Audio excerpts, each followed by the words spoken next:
Welcome to Leave Your Mark. Scott Livingston here, and today I am lucky to have Andy O'Brien, who is the Director of Performance and Sports Science for the Pittsburgh Penguins. He's been a leading-edge professional in sports performance for over 20 years. I have him on Leave Your Mark because he is an innovator, a leader, and a man who is comfortable sharing what he knows with no pretentiousness. That's a big word. I've admired his work and his character, and I am honored to have him here today. Welcome, Andy. Thank you, Scotty. Real privilege. I'm a fan of the show you've put together, so this is cool for me too. Thank you, my friend. Great to have you for a little bit of time. I was reading some of the stuff that you sent me, and you said you played 5 sports. That's pretty impressive. What was your favorite one of the 5 that you played?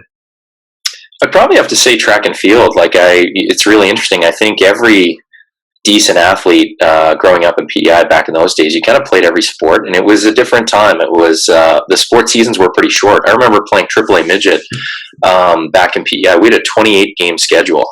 That was what our schedule looked like, and you really didn't start until probably late October.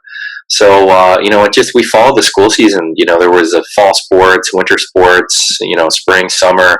So you got a chance to play a lot of different sports. So by no means was what I was doing unique. That was just kind of the way you did it. But I loved track and field. I always just enjoyed the adrenaline. I think that suits my personality. The adrenaline associated with I was a sprinter and jumper. So just the adrenaline of being in the starting line and anticipating the gun going off. That definitely suited me well.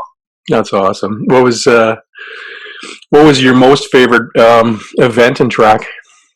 I'd probably have to say the 100 meters. I liked the 100. Yeah, probably a little better at some of the longer sprints, but I just really loved that idea of lining up in a starting line, and that feeling that you had of adrenaline and the rush. And I just also loved track. It was a training sport. I loved the training that went into an event. So, knowing that you had X number of weeks or months to prepare for something, and every day counted to kind of get you one step closer. I love that whole experience. That's awesome. What is it about PEI that creates bobsledders? I saw Dave McEachran from there, and you got Heather Moyes, a couple of medalists in the Olympics in bobsleigh. It's not a place one would think bobsledders would come from. No, you would think with our medal success, you got bobsleigh tracks everywhere down there, right? But mountains, glorious mountains. Yeah, exactly. Dave McEachran is a real important guy, I think, for our community and sport there. And when I was a younger guy growing up, he was a fairly well-known Olympian. Went to 3 Olympics, won a gold medal, and would come back to PEI. And obviously in PEI, we don't have. If you read the news there, it's pretty fascinating in the sense that some of the things that make the news there probably wouldn't make the news elsewhere. So you get an Olympian, like Dave, and there's obviously a lot of attention to it. So, but that was just a great experience having somebody like that. I think Dave's story, he was really competitive in soccer. He was a good track and field athlete, but ended up in Calgary at some point in time, training for bobsleigh, made a team, and ended up having a great bobsleigh career. So I think just him coming back to PEI created the exposure to it. And I'm sure that was probably on Heather's radar at some point in time. And Heather was another multi-sport athlete, great track and field athlete, really good rugby player. Mm-hmm. I think she might have even tried short track cycling and some different sprint cycling events too. Just a really phenomenal overall well-rounded athlete. And I think sometimes as an athlete, when you're just a really good athlete in general, like your ability to run and jump and create power, and you tend to gravitate to different sports that suit those genetic capabilities. And so I think bobsleigh has that kind of theme to it. And anybody that's ended up kind of passing through Calgary and getting a taste for it, if you're a good athlete, you could do really well at that sport. So it was pretty cool that we had Dave, and he planted the seed and the awareness of the sport back east, and I'm sure that that was part of the reason why Heather ended up there as well. Was it a parental influence, familial influence sport for you, or was it a community influence? In PEI?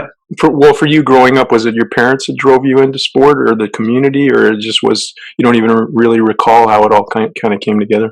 Well, I think the greatest thing about my looking up at the way I grew up, Scotty, is that sport. It was very different. Sport was about play back then, Mm-hmm. So I can remember playing road hockey for hours and hours, and parents having to yell at us to come inside and actually eat something. We just really enjoyed it, and I don't think there was a lot of exclusion at that point. Everybody participated, everybody enjoyed it, and it didn't really matter what it was, whether it was soccer, baseball, road hockey, more organized sports, whether it was at high school. Everybody wanted to play, everybody wanted to participate, and it was really more about the fun. And so I think just growing up, I had the kind of personality, I just gravitated to it and wanted to do it. So my parents never really had to encourage me or push me. It was more or less trying to just support me along the way with early rides places, and making the sacrifices, and having to chip in financially for things like minor hockey. So they really supported me that way, but I think it was just a fun thing to do when I was growing up, and I really enjoyed it. I'm going to circle around on this a little bit, but you've made a career out of training athletes, very high performing athletes. But when you now look at the athletes that come to you and you work with, do you look at the way they are sort of developing as almost a negative or a positive? I'm interested and curious in what your viewpoint is, that now that it's changed a lot from when we grew up, where it was about play, and now it's really about almost early specialization and focus and skills and all these kinds of things. What do you think are the positive and negatives about that? Yeah, it's a great question. Such a talked about subject, I think, in sports now. I mean, throughout my career, I've worked with some older athletes, and some athletes who are already professional that are going back far enough. Like even a guy like Sydney he was a multi-sport athlete, and I've worked with a handful of athletes that actually do have more of that non-traditional background, and I think was part of their success. But then when I look at the minor hockey landscape nowadays, and I look at minor sport, there's a lot more specialization, and I think the biggest disadvantage of that, in my opinion, is the emotional aspect of it, and the development and the purpose of it. So there's a lot of messaging around, the reason why you play this sport is so that you could be successful, or the reason that you play the sport is so that you can make a lot of money, or that you can, gain some kind of status. And that's sad to me when I see that kind of a landscape, because I think you see some athletes drop out of sport the moment that they feel as though they don't have an opportunity to be really successful in it. And I just see sport as no matter who you are, even many professional athletes very often have to look back and connect with that side of them that just loves the sport and loves the camaraderie and loves the competition. And so that to me is the biggest part. As far as the specialization and the challenges around training and some of the decisions that go with that, I will say briefly that I think there's two types of bias that come into that, Scotty. One type is, I think, on the the sports side, people feel that more is better. So they feel that if I just clock more hours, if I keep going, if I want it, if I will my way through it, then I'm going to succeed. And we know sport development doesn't really work that way. There's a lot of different elements, and most of the time when you approach it that way, you start to ignore other elements. Some of the technical and strategic side of things get overlooked. And you start to maybe focus on one element too much, and you ignore maybe a psychological part, or maybe a physical development part. I also think there's a bias on the other side. I've heard the arguments from strength and conditioning community that in minor hockey, for example, the best thing to do is just get off the ice and get really good at strength and conditioning. And I think sometimes that argument, comes without a whole lot of thought to it too. I think there is a little bit of a bias. I do think that there's benefits to developing your skill and benefits to on-ice periodization plans as well. And I think that, if you look at the science from a guy like Tim Gabbett, for example, that looks at workload and trying to create, equal amounts of workload and avoiding acute spikes of workload, it wouldn't make a lot of sense to just stop playing hockey as the best way to get good at hockey and then all of a sudden start playing a lot. I think it's better to have some exposure to being on the ice year round, but maybe you're tapering it down in some capacity, or maybe you're not working on intensity from an on-ice standpoint. Maybe it's a little more technical.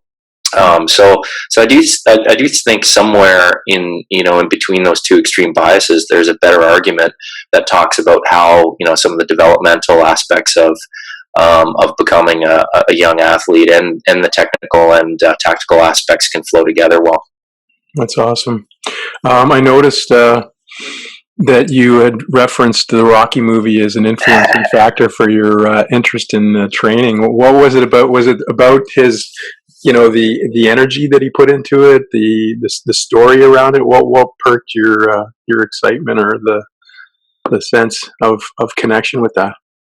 Yeah, it was something that just, I mean, I got to think I've watched that movie 1,000 times. Probably started when I was about 7 years old. And, it's just one of those movies where I think as a young kid, my jaw just hit the floor watching it and got so inspired. And probably right after the movie, I was in doing some kind of workout somewhere, trying to imagine I was one of those two fighters. But yeah, I really saw from both sides. I mean, I think this idea that you get a guy like Rocky that has this insurmountable task, that no one really thinks he can do it, but he himself believes he can do it, and he takes that belief and just applies it every day. And just the whole idea of sort of isolating himself in the mountains to get ready and lose himself in the pursuit of this thing that nobody else thinks he can do. Like, I see so many parallels with young athletes nowadays that have a dream of playing in the National Hockey League or becoming a college athlete or becoming, they have a dream, and just to be able to connect with that dream and take that energy and inspiration and apply it into your day-to-day environment, I think is such a cool thing and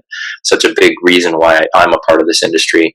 And then the other side of it was the Russian side of it. And I thought it was really cool that you had this team of people that were using science to give themselves a competitive advantage. And so that whole idea of studying the body, studying the sport, and really trying to develop that kind of expertise, I thought was really cool too. And almost as a way of, outthinking your opponent or developing some strategy, that is going to ultimately give you that competitive advantage. I love that concept too. And so I think both of those things really, really drove me. And it's definitely was, one of the first things that probably got me excited about, training for competition more so than just the competition itself. I've really enjoyed the moments that we have bounced into each other, not because I think you and I think alike. I think we have some interesting differences in the way that we think, but I think that you're very thoughtful and interested and curious about your industry, and I'm curious how that developed in you from as you went into college and things, that you kept sort of an open-minded sort of viewpoint about training, because as our industry can be very biased or very sort of you do it this way. And so what is it about you that cultivates that or creates that curiousness? That's a great question. I think the biggest thing for me is when I was learning as a young strength and conditioning coach, Scotty, you're really just coming up with exercises and drills and concepts. You might read about a way to plan something and then you just trying it. So there's a lot of trial and error, I think, initially. And, I think I got to the point, I've always really tried to care about the athletes that I work with. I want to see them have success, and especially ones where you see that they're just putting all of their emotion and, everything that they have, making all these sacrifices into their goals. I really just want to see them be successful. And to be honest, there were times early in my career where maybe somebody didn't achieve the success I thought they were going to want to achieve. And I think in that moment, you have a choice as a strength conditioning coach to be honest with yourself and ask yourself, what can you learn? Or to just kind of discard it and, try to continue to promote your own ideas. And I think for me, that really happened when I went to work with the Florida Panthers. I was into the off-ice side of it and testing and trying to look at relationships between off-ice and on-ice performance. And there were a lot of things that I think I assumed would relate, because if it was an off-ice task that related to speed and power, I would just assume that making an athlete better at that would automatically make them faster and more powerful on the ice. Or hey, if I'm just doing a 20-meter sprint test, that's got to be the same as we're developing physical qualities that are associated with 20-meter speed on the ice. And when I tried to correlate the two things, they didn't really line up the way that I thought they should. And we had a team there where we had some athletes that maybe didn't look the best off the ice, but looked very good on the ice, and vice versa. And my whole thought process is, was to be curious about that and to try and better understand it. And I think it's easy to give excuses to that. We can always say, well, it's related to skill, or there's something they're overcoming. But the way I looked at it is that hockey is physical. I mean, really what we're trying to do, there is a cognitive aspect where you have to anticipate the play and think, and it's tough to separate that at times, but essentially we still have to skate away from pressure, and you still have to move, and you still have to make plays, which are physical. And so I really, looked at players that I thought looked like good athletes on the ice, but not so much off the ice. And so I was just really curious about which things did correlated. And maybe if I was looking at 10 or 11 different off-ice tasks, maybe 2 or 3 of them correlated and the others didn't. And so I really kind of just focused on those 2 or 3 and said, what is that relationship? Like, why do those correlate? And just kind of drove me into a phase of my career where I just had a lot of questions and not a lot of answers. And it led me to go and meet people and throw ideas up on a whiteboard. And just the pursuit of understanding is, I think, something that that really drove me to get better. And at the end of the day, that's I think probably the thing that still drives me, Scotty, is that the more I know, the more I realize I still need to know more, and I think it can be very humbling sometimes to go through that experience, because you realize there's just a lot that you haven't figured out yet. So that always just drove me to try and learn more. Yeah, I've come to a recent understanding that we don't know anything; we just understand things a certain way, and that's pretty much it. You have your understanding based on your perspective, and that's the way it works.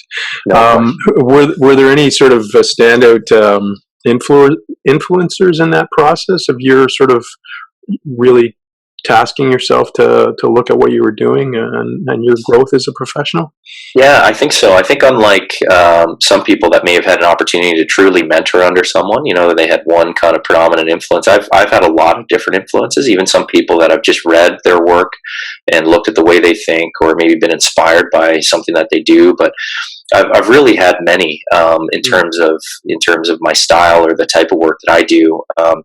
I've always been like really impressed with Dan Paff, and had an opportunity to meet Dan. I've met a lot of people that worked with him over the years, but really just like how broadly he thinks, how pragmatic his approach is, and how logical it is. And so usually the approaches that are really logical, those are the ones that I really like. I used to be a really big fan of Mel Siff. And Mel's a name that maybe not a lot of people today know, because he's passed away, but he was really involved in the development of some of the PNF work and some basic techniques. But he was always somebody that had a lot of critical thinking. So, he really liked to challenge the status quo, and he liked to challenge people to devise a logical and scientific explanation for their work, as opposed to just accepting something because it's a principle or because it was something that got passed down. And I really enjoyed just those puzzles that he would put out there. This is very early internet days. He had an internet board called Puzzles and Paradoxes, which basically would always challenge a certain concept. And there were a lot of really neat people that would contribute to that. I remember Stu McMillan contributing to that, Paul Check. And you'd see these people who are fairly prominent getting into deep arguments, about a certain exercise or, the way something works. And one thing that was really interesting, I remember, him writing something talking about lower abdominal musculature versus upper abdominal musculature. And he sort of had this theory that the rectus abdominis contracts as a whole. So you really can't have a lower abdominal exercise, and Paul Check was really arguing that, he felt that, no, listen, I do it all the time. Trust me, it's there. And, the concept of the board is like, okay, well, if it's there, explain it. What do you mean by this? And so I think just basic rules and principles of physiology are extremely important. And then it's extremely important that when you're going to build upon those or add something innovative, that you're respectful of those, and that you also try to add some kind of rationalization for your thought process. I'm going to segue a little bit, because one of my little shticks of my podcast is that I get everybody's birth date, and I ran into a book numerous years ago after my second divorce that was called The Day You Were Born, and it's basically an interesting combination of astrology and numerology. And the reason I'm kind of aligned with it is because I found my purpose in it, and it connected with a personal statement that I had been connected to for a long time. So anyways, I'm going to read you yours, and it's interesting after what you wrote to me. So I'm going to, this is what you wrote to me, which I want you to hear for a second. I've learned a lot that clarity of thought and maintaining a balanced perspective is really important. I've always been the type to put my career first and overwork myself. I find it hard to say no to opportunities that serve me well in some ways, but I've learned that I serve others best when I take care of my own body and mind. So a Sagittarius 8's purpose is to transcend your destiny through acceptance, to balance joy and despair, success and defeat, using all the sources of strength. The saying that goes with yours is nothing would be good. worth doing at all if a man waited until he could do it so well that no one could find fault with it. Cardinal Newman. And then it goes into the Sagittarius 8 is a perfectionist. They scrutinize everything in their path. They demand trust and loyalty from others because they give them back. Hard workers, they take on unnecessary responsibility in an effort to make everyone's life better. It's the process that's important now, not the end result, the journey, not the goal. But unless they set boundaries, the overload can bring them close to a nervous breakdown. Wow. That's like giving me chills just listening to that. That's crazy. That's unbelievable. It is a crazy book. That's why I've started doing this about pretty much everybody that I've done this with. That's the same reaction. That's now on the top of my books to get list. And then I wanted to read you something else you read to me was the volume of work is less important to me than the quality of work. And I've been trying lately to do a better job of laying a foundation and structure to ensure the quality of work is kept to a priority, Mr. Perfectionist. I definitely love asking the big questions about life. I'm very curious by nature, and I love anything related to personal growth, health, and overall well-being. So you are true to your purpose, sir, which is awesome. That's awesome. That's great. Yeah, I'll send you a link to that for I always do for everybody. Amazing. You've worked with some extraordinary athletes, and those listening might not know, but you were one of the guys who you got very involved in Sydney Crosby, who, for those who maybe don't know, the National Hockey League is probably one of the best, maybe top 5 players of all time. And Sid's had a pretty interesting career. But you've worked with a lot of other really high-level athletes over your career. What have you learned from those guys over time that's taught you more about yourself? Yeah, it's such a great question. I mean, I've one of the things I'm most grateful for is having had the opportunity to connect with and get to know really unique people. And I think that sometimes it's just being a fly on the wall and being able to observe them and just see how they go about doing things. And the one thing I've done, probably don't do a great job is when I learn something from those athletes. I'm probably really good at applying it to other athletes that I work with. Maybe not so much as applying it to myself, but probably need to get better at that. But I think one of the big things is that I'm a big believer that there's a certain sweet spot of arousal through which you can achieve your greatest abilities physiologically and cognitively. And there's a such thing as too much arousal, where you probably lose access to some fine motor skills and access to some elements of cognition, depending on the type of sport you're playing. And then there's obviously not enough arousal. And everybody has their own sweet spot, but inevitably in our culture here in North America, we put a premium on intensity. Mm. And the more we put a premium on intensity, the more we're probably removing an athlete's capacity to tap into their greatest motor learning state. And that's something that's really interesting for me, is that the top athletes that I've worked with are just incredible motor learning capabilities and motor learning skills, and they've got an ability to create this element of arousal where they can achieve speed and power, but also learn in that state as well. And what separates them maybe from other athletes that don't do that is that they some of the athletes that maybe don't learn or adapt as quickly, they have this other approach where they just try to let intensity overcome all obstacles. And so I really believe that a lot of times when you have an athlete that approaches that way, it's trying to get them to relax and trying to get them to become more efficient, so that things are a little bit less effortful. And then, sometimes you might find athletes that are very smooth and have great motor skills, but they need more intensity. They need more intensity to get up to that spot where their sweet spot is. So I'm a big believer in looking at athletes as individuals and trying to, identify how to get into that sweet spot. And for some people, this is what meditation and mindfulness practices really helps them create a certain level of awareness, and there is some learning that can take place, whether it's breathing to reduce anxiety and put them in a state where they can learn about themselves, or sometimes it's mindfulness practice where they can actually tune into their body. So yeah, I'm a big believer in that as an athlete as well, and have definitely seen that in some of the elite performers I've been around. How do you personally negotiate counsel, observe the concept of, I mean, this is an interesting debate at times, but in order for somebody to really be the best at what they do, some would feel that, you know, you have to be sort of all in, only directed to that, and there will be things that go to the wayside in terms of relationships, life, etc. Do you share that viewpoint? And if you don't, how do you balance for yourself, and when you counsel some of your athletes about being, call it maybe more well-rounded or connecting to other things, or do you feel that is a realistic reality of being the best at what you do?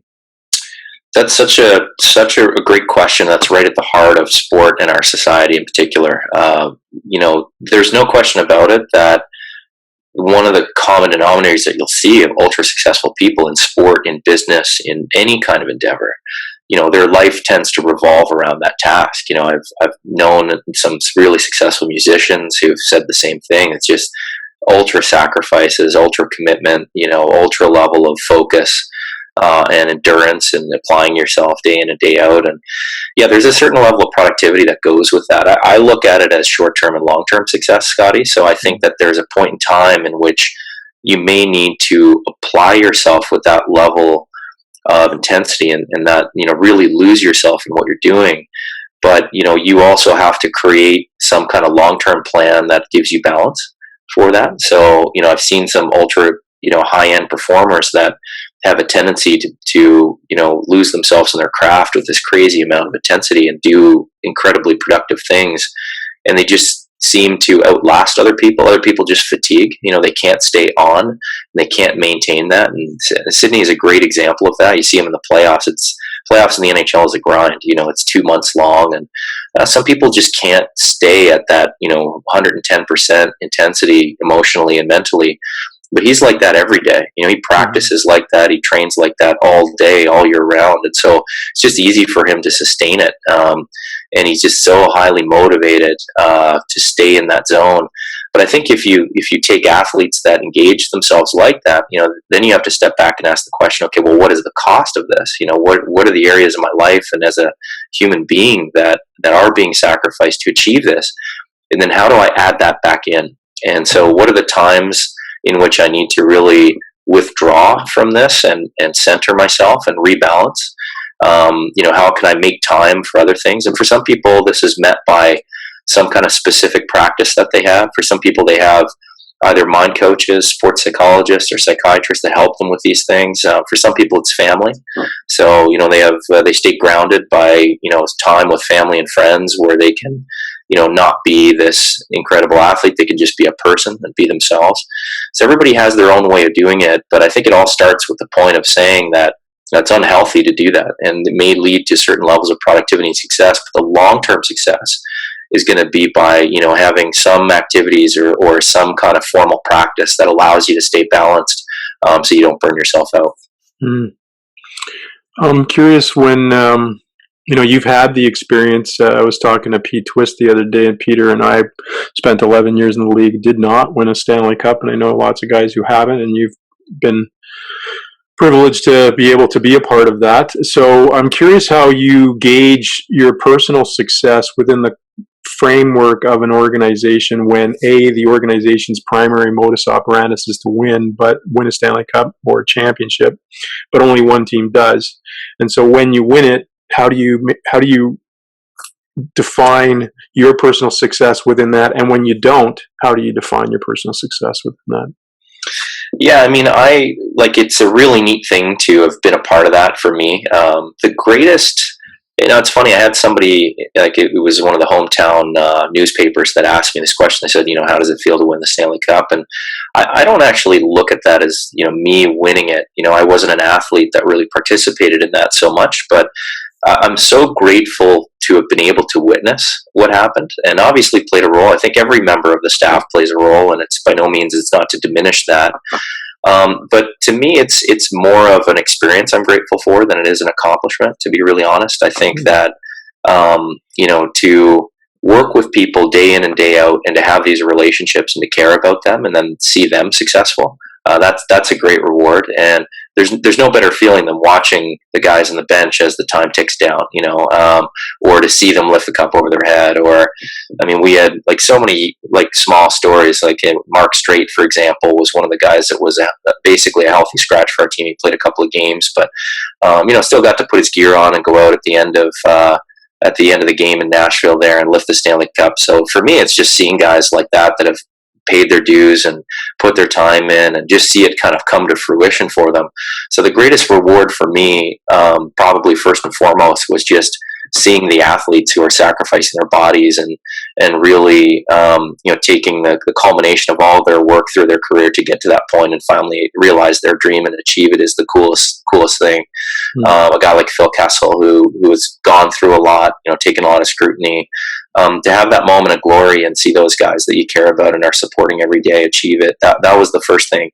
The second thing that I'm most grateful for with that experience is the way the National Hockey League does things is just so incredible, how they make the staff feel a part of that experience.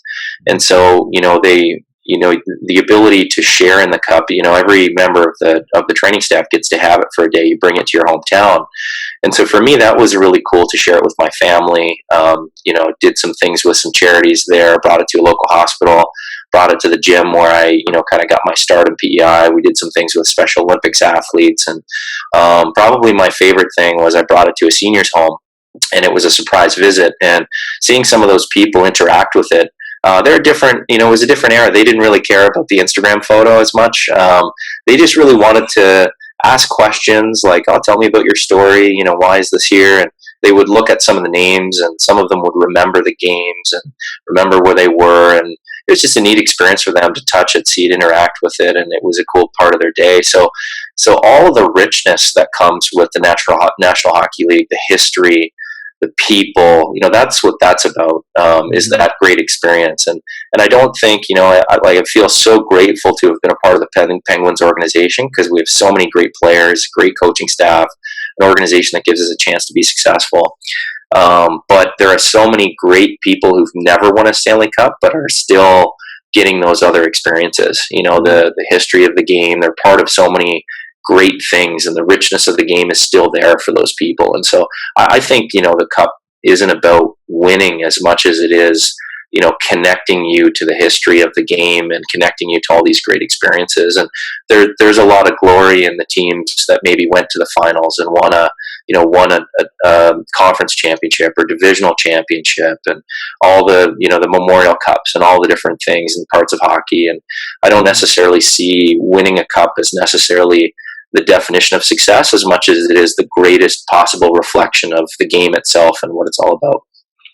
I really like your answer to that, because, for myself as well, I lean towards that same viewpoint, that when you're in an organization like that, you're not really winning and losing, so to speak. You are contributing to the growth and development of a group of people who are trying to achieve something. And so my reflection point was always on how am I contributing to their growth and development as human beings and as athletes, And so I think when you look at it that way, it takes on a wholly different feeling and sense.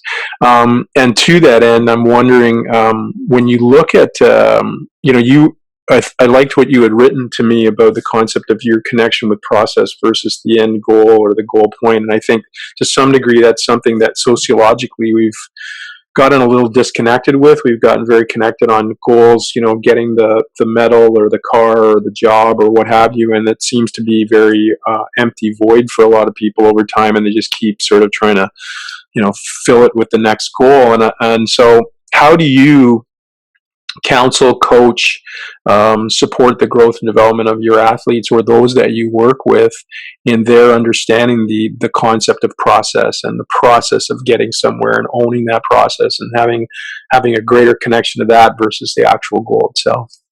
Well, I think, if you start, like, to me, it's I almost look at it as you can rationalize it in one of two ways. One way is looking at, the process versus the destination as a function of achieving overall balance and success first and foremost as a person, not as an athlete. That's the one way of approaching it. The other way of approaching it, and I've used this a lot, Scotty, is sometimes the hook for someone is that they want to be successful. They have something that they want to achieve. And, I've really noticed that the best athletes, the athletes that I've been around that are the most successful, they have the ability to kind of own or manage this process with a high amount of quality and a certain amount of commitment every day, and they're not inconsistent with it.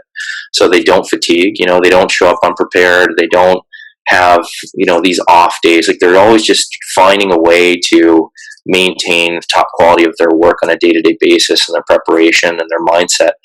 And so, if you look at it from that perspective, the only way you can fully achieve that is if you love what you're doing. It's the only way. It's really, really hard to sustain that kind of focus in anything if you don't love it.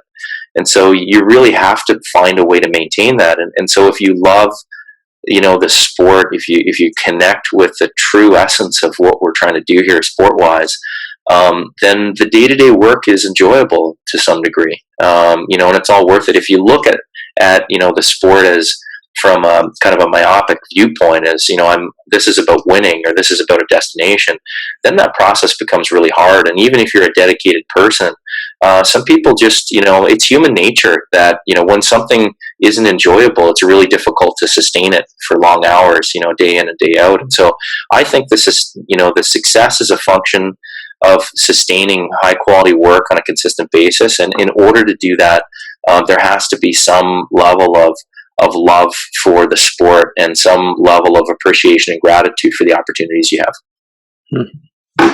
We're doing this on Mother's Day. Do you have any interesting reflection points on mom on a day like today?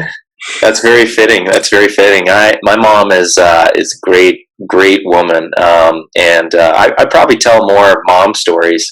She's famous because everybody I work with, I've always got a couple of good mom stories for them. But my mom is just kind of the ultimate carer, of our family. We have 4 kids, and she's not the kind of person that takes a lot of enjoyment in doing things for herself, but loves to do things for other people. And there's never a moment where there's any shortage of enthusiasm or desire to help someone or do something for someone. And so, I think our family has really been driven off of that. We've all had our own pursuits, whether it was our own athletic careers when we were younger, or different things we're involved in, hobbies. And it's taken an incredible amount of energy for her to manage 4 kids doing all kinds of different things, and organizing and controlling, supporting, helping people through the ups and downs. And so I think it's really interesting. My dad is a chartered accountant, and a guy is known as a real good problem solver.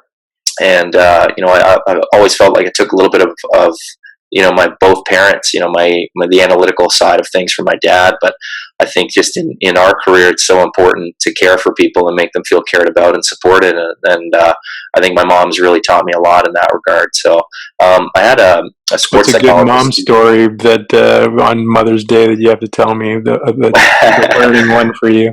One of the mom stories. Well, my mom is known for maybe overreacting emotionally with things. Sometimes we give her a Christmas gift, and her reaction is always like, "Oh, it's just the most amazing gift ever." She's always a little bit of an over elaborate reaction to things. And so there's probably a bunch of stories that tie into that one, but we always get a few chuckles around Christmas time. That's good. Makes Christmas special, right? Yeah. You were one of 4 kids. How did your siblings play a role in your growth and development? They beat you up, yeah. Or they? I was the youngest of 4, so I had an older brother who was about 8 years older than me, and then a couple of sisters in between. And I think we were all just going. Looking back at it, I think it all seemed normal, but we all grew up in a really small house, but back then we just didn't know any better. And I think we were all just doing a lot. We all had a lot going on, and we're always really interested in participating in things. And we're a very busy, active family. So, I think just, I always looked up to my brother, and I always tried to follow him. And he was really into training and working out. He was a college football player, so played at St. Francis Xavier University and played junior A hockey. So he was a real driven athlete and student. And so he set a great example for me. And I think my sisters, were both really good athletes too. So, it was great to be able to grow up in a family where I could look up to them and see how they do things. and interact with them. And we're very, very close as a family. We're lucky that we're all spread out, but we've always remained really tight to this day. That's awesome. I mentioned before that you had trained Sid, and I'm just wondering, what's the character trait in him you admire the most?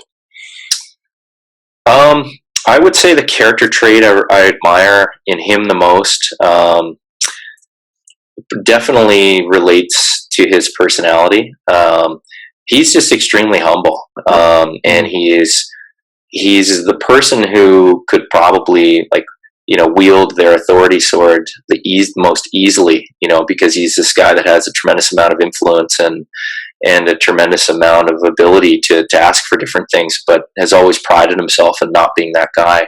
He's not the flashiest. He's just really, I think, a very humble person, and he's always stayed true to his roots.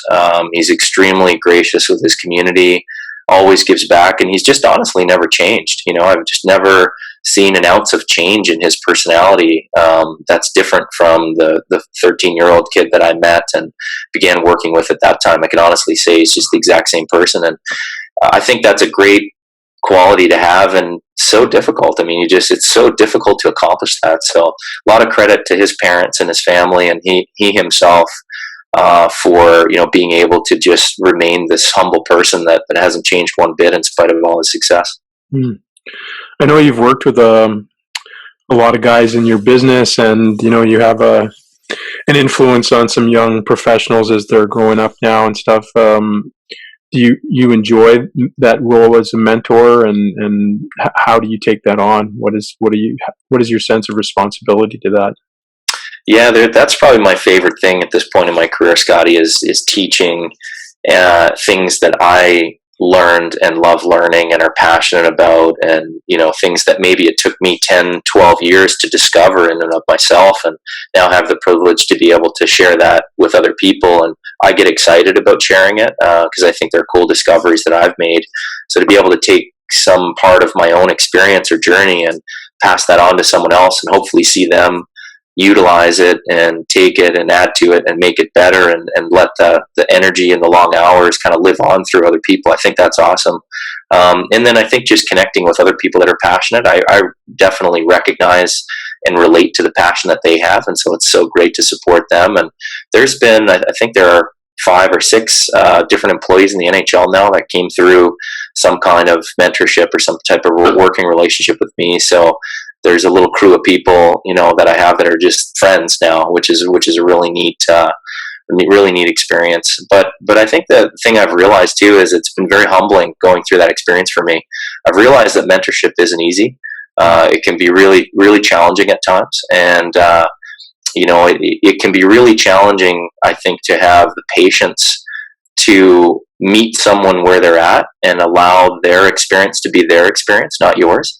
It's a difficult thing to do, and something I've had to really practice and try to continue to get better at over time. And I'm still trying to get better at that. And so I think that's been probably one of the most rewarding things for me, is that as much as I love to give back and share, that mentorship process, it isn't easy. And so there's been a lot of growth in myself and a lot of things I've learned about myself through that process. I know you mentioned in the stuff that you wrote to me that your perception of how younger practitioners have so much access to so much information now, YouTube, etc., and how for yourself, and I relate to that as well, the growth and development process was much more haphazard, having to look under whatever tree or bush or whatever for this information. What do you think is the strength and the weakness of the way younger people are learning now is? It's a topic I'm super animate about. I think that in today's when I meet young strength and conditioning coaches, young professionals in this industry, they're just way more knowledgeable than I was when I was their age. So their access to knowledge and information is through the roof, and their capacity to handle large amounts of information and accumulate it quickly is just beyond anything I could have ever imagined. It takes me a really, really long time to learn things. I love asking questions about I love kind of thinking through things logically, pragmatically, playing devil's advocate a little bit. That's the way I learn. And, I think that process to me, I love when I'm teaching a young athlete. If I tell them, look, I think this is the joint angle that works best for this exercise, and they essentially just memorize that and then use that as what they're doing, that's a lesser version of if compared to if they were to ask questions as to why I like it that way, and then try to look at it from a few different angles. Like, well, why do you like that technique? Why don't you like this technique? What if it was this situation? What if it was that situation? And to take the time to truly understand something at an intimate level before you accept it as an idea, that you're going to utilize, I think really serves you well as a young strength and conditioning coach. Because then when you're implementing it, not only can you explain it to the people you're implementing it with, but you can also make modifications to it based on what you're seeing and what the situation calls for. So I'm a big fan of really slow, tedious processes of learning concepts with a lot of detail. And I think the challenge sometimes with younger generations is that's not how they've learned in their environment, because they have access to so much more information. And so I've always tried to encourage people to take a look at learning less concepts, but learning those concepts really well, as opposed to learning a vast amount of concepts at a surface level. And so I found there to be like a real contrast with that. And I think it's something I've challenged myself to try and better understand, is that, I went through things in a different way that most people have gone through them now. And so to try and meet people where they're at and maybe make what I'm doing simpler and less complicated so that people can understand it has been one of the things I've been working on lately.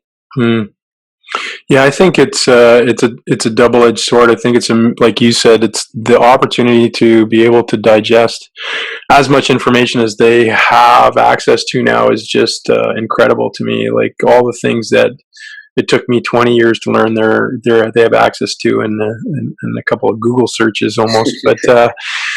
But I think it takes away, personally, I think it takes away from the humanistic side of what we do to a degree. I think they get lost in the methodology and the madness of all the bells and whistles, and sometimes lost in the fact that really this is about a human connection point and how you interact with somebody and make them a better athlete through the process of what you do versus the actual technical stuff that you do with them, which I think is very important as well. But so true. Sometimes gets lost in there.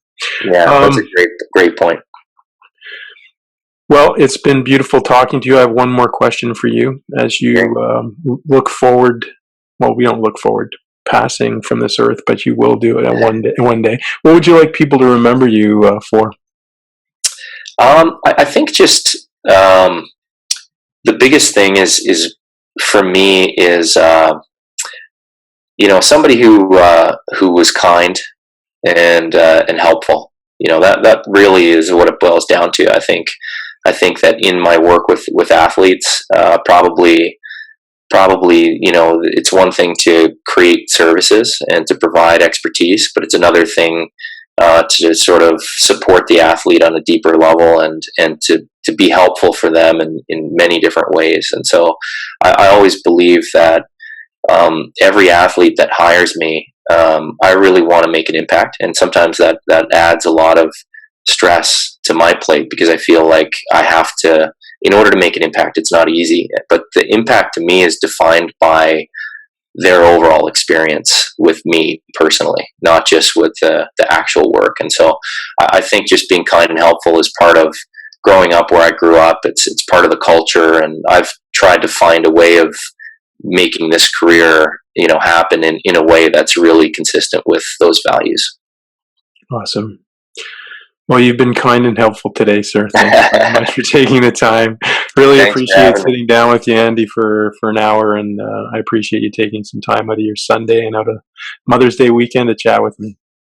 Scotty, thanks so much. Amazing work. Super eye-opening questions, and I definitely feel like a more enlightened person for having done this interview. So, well, I hope so. That's awesome. Thanks very much. Be good, buddy.